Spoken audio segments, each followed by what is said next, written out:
Bonjour et bienvenue. Aujourd'hui, on va s'intéresser à l'hémophilie, une condition qui a marqué l'histoire, touchant même les familles royales d'Europe, d'où son surnom de maladie royale. Mais au-delà de l'anecdote historique, c'est une réalité qui concerne encore des milliers de personnes. Imaginez un peu, une petite égratignure au genou, pour la plupart d'entre nous, c'est un simple bobo, rien de bien méchant. Mais si ce petit accident pouvait se transformer en urgence médicale, eh bien, c'est précisément le quotidien des personnes qui vivent avec l'hémophilie. Alors rentrons dans le vif du sujet, qu'est-ce que l'hémophilie, au juste? Pour faire simple, c'est comme si dans l'incroyable machine de réparation de notre corps, il manquait une pièce maîtresse. En fait, le cœur du problème, c'est ça. Le sang d'une personne hémophile manque d'une protéine essentielle qu'on appelle un facteur de coagulation. Sans cette protéine, la réaction en chaîne qui permet de former un caillot et de stopper un saignement, eh bien, elle est interrompue. Et il faut savoir qu'il n'y a pas une, mais deux formes principales d'hémophilie. La plus courante, et de loin, c'est l'hémophilie A. Elle représente environ 80% des cas et elle est due à un manque de facteur 8. Et puis, on a l'hémophilie B, plus rare, qui, elle, est causée par un déficit en facteur 9. D'accord, mais d'où vient ce manque de facteurs à l'origine? La réponse, elle est écrite noir sur blanc dans nos gènes. C'est avant tout une histoire de famille, une histoire qui se transmet de génération en génération. Et la clé de toute cette histoire, elle se trouve à un endroit bien précis de notre ADN. Le mode d'emploi pour fabriquer ces fameux facteurs de coagulation, il est localisé sur le chromosome X. Alors, concrètement, qu'est-ce que ça change? Eh bien, les hommes n'ont qu'un seul chromosome X. Donc, si celui-ci porte l'anomalie, la maladie se déclare. Les femmes, elles, en ont deux. Alors, si l'un est défectueux, l'autre, qui est sain, peut souvent compenser. Elles ne sont donc pas malades, mais elles deviennent ce qu'on appelle des porteuses, c'est-à-dire qu'elles peuvent transmettre le gène défectueux à leurs enfants. Maintenant qu'on a vu la cause génétique, regardons un peu les conséquences concrètes. Comment est-ce que cette maladie se manifeste dans la vie de tous les jours? Quels sont les signaux d'alerte? Et là, on arrive à une idée qui va un peu à l'encontre de ce qu'on pourrait imaginer.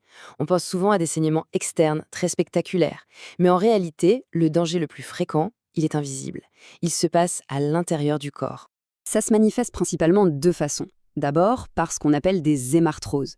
C'est quand du sang s'accumule dans une articulation, typiquement les genoux ou les coudes, ce qui provoque une douleur vraiment intense. Et ensuite, il y a les hématomes. Mais attention, on ne parle pas du petit bleu qu'on se fait en se cognant, non. Là, ce sont des saignements profonds, à l'intérieur même des muscles.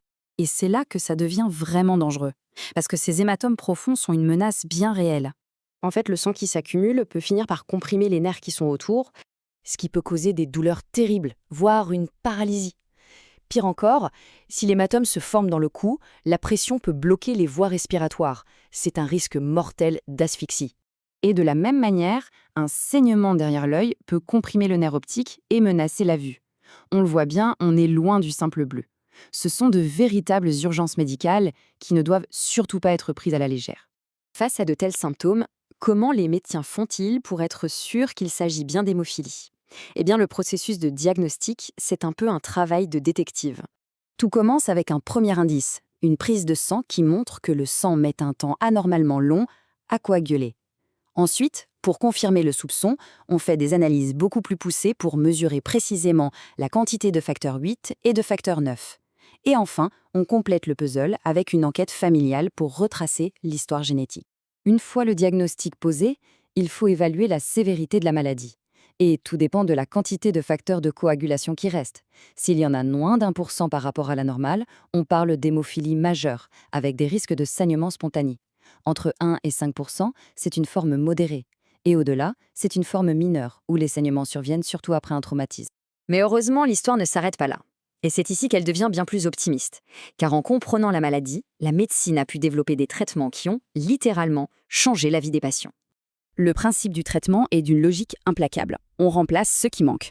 Pour l'hémophilie A, on a administré des concentrés de facteur 8. Pour l'hémophilie B, du facteur 9.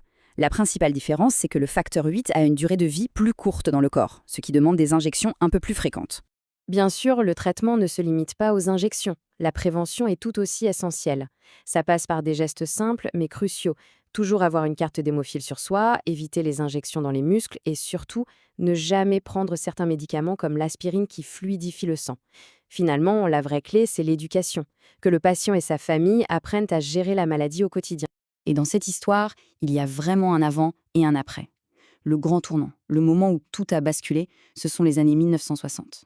Il faut bien se rendre compte qu'avant cette période, l'espérance de vie était très limitée. Mais avec l'arrivée de ces fameux traitements de remplacement, le pronostic a été complètement transformé. Ça a offert aux patients la perspective d'une vie beaucoup plus longue et surtout d'une bien meilleure qualité de vie. Le chemin parcouru est tout simplement spectaculaire. On est passé d'une maladie souvent fatale à une condition chronique que l'on peut gérer. Alors la question qui se pose maintenant, c'est quelle est la prochaine étape? La thérapie génique, qui pourrait un jour réparer le gène défectueux? Des traitements encore plus efficaces? Une chose est sûre, l'histoire de l'hémophilie est un témoignage incroyable du progrès médical et elle est encore loin d'avoir dit son dernier mot.